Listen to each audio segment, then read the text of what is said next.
during a very interesting period of time, both in our industry, in the U.S. economy, and across the world, to be honest with you.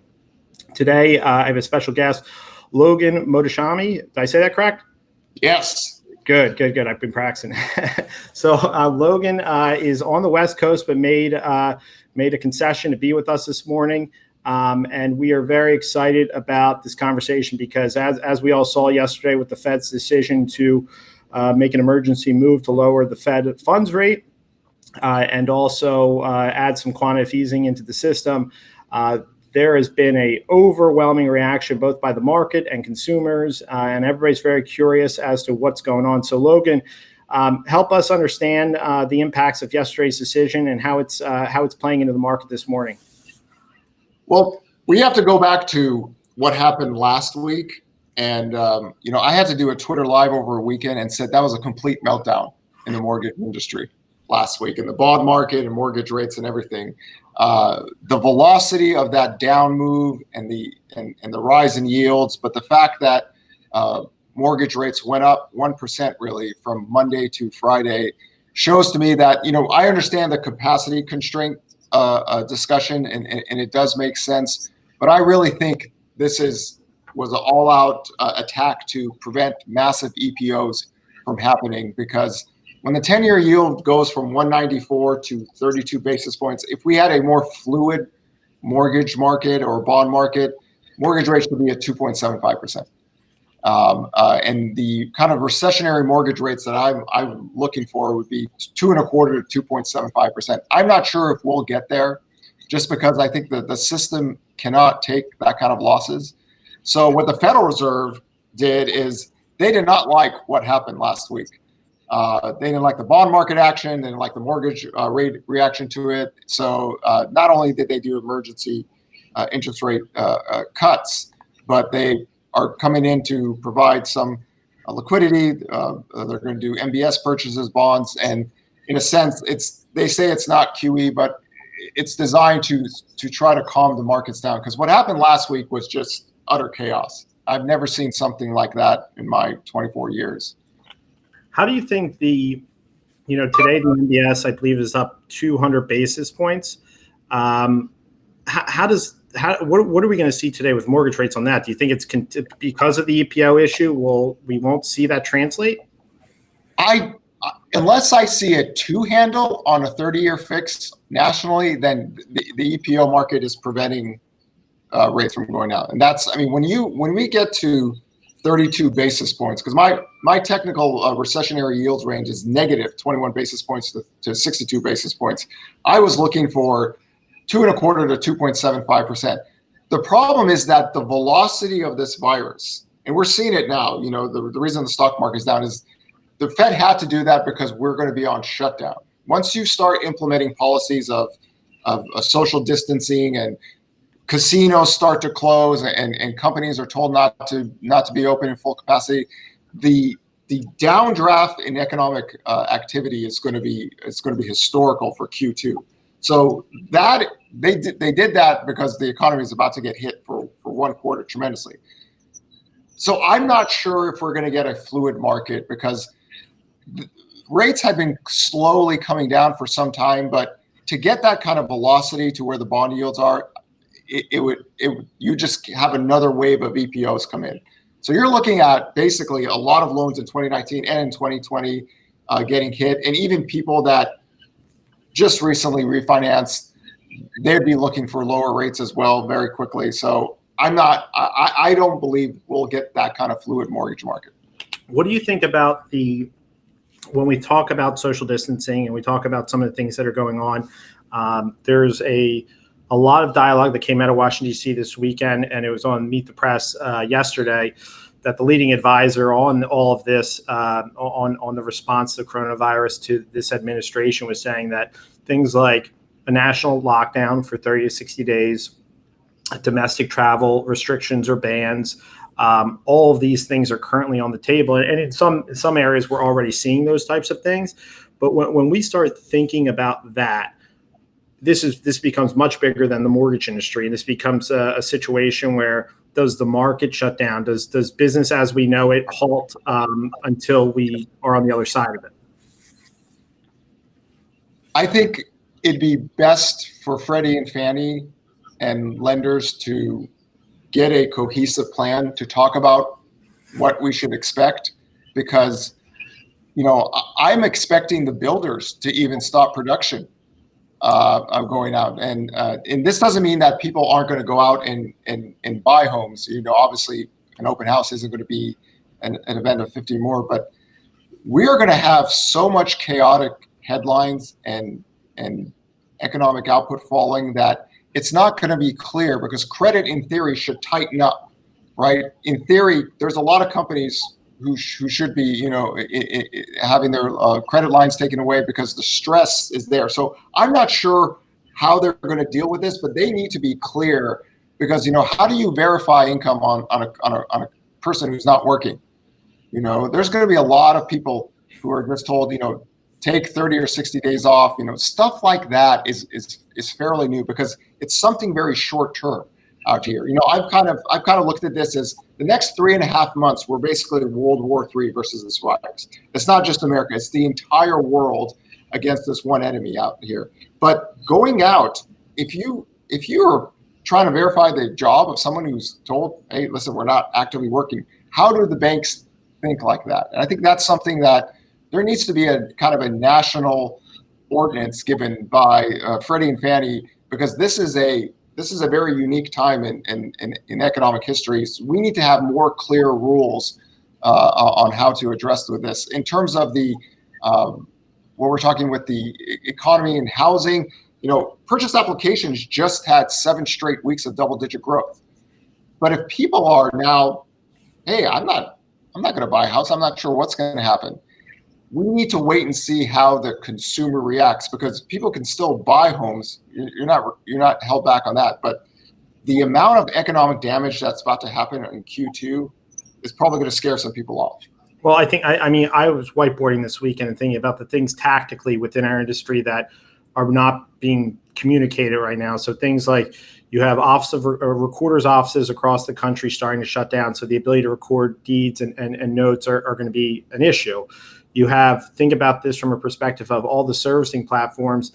They are not, they're going to be shutting down soon as well. So now the ability to get a payoff becomes a thing of consequence, both on the purchase transaction when it comes to sellers payoffs and obviously on a refinance transaction. I had a conference call over the weekend with 3 very large appraisal management companies that are telling me that appraisers in certain markets are refusing to go out into people's homes, and vice versa. Consumers are not willing to let those individuals in their homes. Same thing with the notaries doing refinances. So you have all these unintended consequences. And then big picture, the things I think about is like, you got 2/3 of Americans that are living paycheck to paycheck in an environment where, if there is a work stoppage due to this virus, how does that impact their ability to make their mortgage payments, their credit card payments, and just live?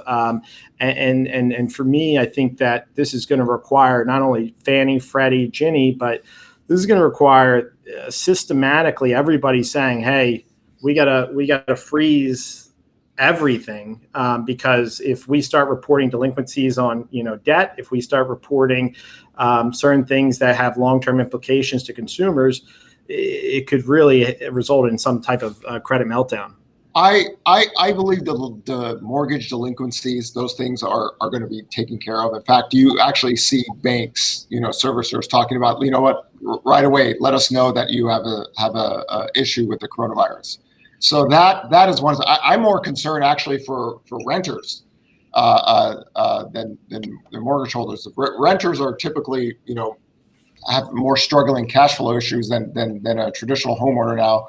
So that aspect, I think, should be looked at. But I'm already seeing banks start to send out, hey, if you have a coronavirus problem, let us know with your credit card. If you can't make a payment, let us know. So this is such a fast-moving virus in terms of the economic damage it's going to do. I think we'll get answers in the next 2 weeks. Slowly dripped out, but we should get answers on how we are going to deal with this. And like I talked earlier, we need a kind of a national game plan for the lending industry, because there's a lot of things that are just not going to be working normal out here. It's one thing with the government shutdown where you might not be able to get some information, but this is titanic in its nature. for the economy, for the lending business, for the housing market. We just need more clarity so we don't waste time on certain things that just are not gonna be fluid for us. Got it. And that makes sense. So here's my question for you. Like our audience for the most part is a loan originator. So one of the, obviously yesterday after the Fed announcement, Facebook feed is full of, basically loan originators, I'm guessing trying to get out in front of their customers and saying, hey, Fed rate move doesn't mean that interest rates are going to be lowered to 0%, false alarm. You mean there's no 0% 30-year fix? Apparently not, if I'm looking at my Facebook feed.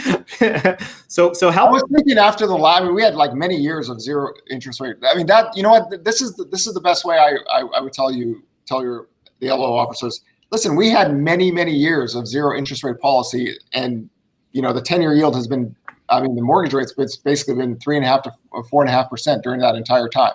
So that's the fastest and quickest way I've been able to explain that we've had zero interest rate policy for years, and mortgage rates have gone up and down in that kind of range. But yeah, right off the bat, hey, what is? Can I get a 2% mortgage or 1% mortgage? So help like, and it sounds like a basic question, but the Fed funds rate, explain it to a loan originator in a way that they can explain to their consumers so that they understand that this is not, I know it sounds basic 101, but easy peasy way of explaining like, hey, this is what this cut means to you. If you're credit cards, if you have a home equity line, if you have an adjustable mortgage, those things get adjusted. The 30-year fix is not something that gets adjusted with a Fed rate hike or a rate cut. Okay, long-term bonds, mortgage-backed securities, those things move 30-year fixes. But think of it as if you have a home equity line, credit card, and an adjustable loan. Those three things will be impacted. That's a simple way to explain it to people that have those products, and don't kind of go anywhere else outside of that. Keep it just in that frame. If your credit cards, home equity lines, and adjustables will be impacted with rate cuts, the 30-year fix, no. And one thing that I've talked about for many years, if you look back when we had QE, actually after the first quantitative easing, people had a misconception. When QE was actually taken off the marketplace, the 10-year yield fell. A lot of people don't know this. It's when QE2 was put into effect, the 10-year yield actually went up. Why? Because people are anticipating better economic data. It's when QE actually came down, and I actually have a chart for this. I'll share it with you. The 10-year yield fell, so it had the reverse effect. People were thinking that, well, when QE is here, mortgage rates, bond yields, these things kind of move with economic data, growth, more or less. So when QE left us twice in the last two phases, the bond market actually fell because of economic weakness, as it should have. And then when we had QE, some of the economic strength came up. So I'll pass that along to you, so people don't get, if they all of a sudden see the 10-year yield not get back to 32 basis points and it starts to creep up again when we have fully impacted the worst of the economic data, then that's the reason why, is that the bond market is trying to get ahead of economic data. And you can see this for many years. If you work off GDP, manufacturing data, that's where the bond market works off of. It's more or less the economics of what we're having here and around the world. So question for you is, if you're a loan originator today thinking about what could happen, potential shutdowns, state quarantines or whatever, are you thinking about 60, 90-day rate locks when you're quoting customers? Are you giving them the option and preparing them for what could happen? What's the best way to prepare consumers? If the lenders are offering and they should be, if we really have capacity constraints, you should be telling everyone no 15 or 30-day locks. You should put all your pricing at 60 to 90 to 120 days. Okay, I think that's something that the lenders have to work with in terms of, if this is going to be the case, then let's make our better pricing into 60 or 90 days, so we don't even waste time with people that are going to 30. Because we're going to have this for some time now, so we should have lenders kind of get together and go, listen, let's just kill the 15, 30-day lock and make it 60, 90 to 120 days and get an idea. This is why I think it's good for everybody to kind of have an emergency meeting and think about, how are we going to do this if the process is really going to start to be delayed. Because we all know this, refinances get secondary treatment. Yeah. It's the purchase market that is going to be more impacted because you have a timeline. So real estate agents are going to have to also get a heads up that if this process is going to be longer, then don't do your 14, 21-day escrows, or say we're going to get this done quick. Things are changing so fast that I'm not sure if we're going to get the information out to everybody quick enough for this week or next week, because the velocity of this virus is truly epic. I mean, we went in like 3 weeks ago. March Madness was still here. The NBA was here. The MGM casinos were open. They're shutting it all down. Yeah, Disney World. I mean, that's what I try to tell people is if you go back 3 Mondays ago, then 2 Mondays ago, and then last Monday, and now you look forward a little bit, we're still behind the 8 ball. I mean, as of this weekend, travel from international travel was still on the table and is still currently on the table. So Disneyland was open yesterday. And that's unbelievable. So like to me, we're getting to the point where we still haven't actually taken the necessary action to mobilize this situation, and the worst as far as change is probably ahead of us at this point. Yeah, that's why I think it's crucial to have an emergency national meeting between the lenders and Freddie and Fannie and try to figure something out here, because jobless claims came out last week. It went down. We had back-to-back weeks of lower jobless claims that people are telling me, wait a second, nothing's really happening out here. It's not, the economy is not getting impacted. No, it's looking forward out. You have to be able to realize that the storm is coming. There's nothing we can do about it right now. We're just going to have to weather it. And it's better if the government and the banks figure something out to give everyone kind of a level playing field so information could be disseminated. I think that's the key. We need to get information out to everybody, but we all have to be working with the same kind of game plan, or else it's not gonna be cohesive enough. And just right now, it's just too chaotic. But the faster we get this information out to everyone, so everyone has a level playing field, the better it would be. And I do expect this. I do expect the builders to basically halt production as well. I think when you have this kind of event, everything is on the table. When the government is telling you to stay home, and they're telling bars to close off, everything has to be put on the table, and we have to act like everything is kind of in the worst case scenario, so information gets out. So if it gets better, then we're already dealing with the worst case. Yeah, and I would say the last component of this, which is really a tough thing, is because it's an election year, it puts everybody in this unique kind of. There's a lot of strategy. There's a lot of political, nonsense posturing that's going on, where instead of focusing on just problem resolution and communication to everybody at the consumer level, there's been a little bit of a dance that's gone on, and I think that's probably a miscalculation. Unfortunately, politics is the word itself. Yeah, politics. Yeah, many blood-sucking parasites. That's what it is. And in an election year, I mean, it's just now. One good thing is that I think we finally got to the point that everyone realized this is an issue, and we're going to attack it. Like we're going to attack World War III. And I am actually very confident that by September 1st, if I'm trying to model things out based on South Korea or China or everything, if we're doing all these things, if we're addressing it like it is a war, by September 1st, the virus news is going to be much better. The next 3.5 months, we're gonna have these increasing cases. It's going to be really, the headlines are going to be crazy. There's going to be we're going to have terrible economic numbers, but it should be very short term, and you'll see some type of, not maybe a full V-shaped recovery, but something a little bit better in Q3, and then by Q4 we go back to, and I call it BC, before coronavirus. Yep. And before coronavirus, the economic data was fine. The economy was moving. People were going to school. People were watching NBA games. We had March Madness. We could do all these things. We need to weather the storm to get through there. And I think everybody in the business community and the governments has a responsibility to try to disseminate the most useful and factual information at this time to try to push things through. Because this is something that we are all part of as a team right here. Yeah. I agree. Right now is you gotta put competition aside. You have to put everything aside, and the only focus needs to be coming together to figure out how to best troubleshoot these issues and control what you're in control of. And I think there's, I would like to assume that at the national level or at the state leadership levels, they're doing that. And I think within the industry, we have to take those same steps amongst leaders just to make sure that we're preparing originators, consumers, and all of our teams to weather the storm. So Logan, we appreciate your time. We're going to wrap it up here. Hopefully we'll be doing this again very soon. The situation and the conditions. Hopefully better. Yeah, hopefully better, but things are changing at such a fast pace. I was originally planning on talking to you on Wednesday, but thanks for accommodating and talking to us this morning, and we'll continue to stay in touch.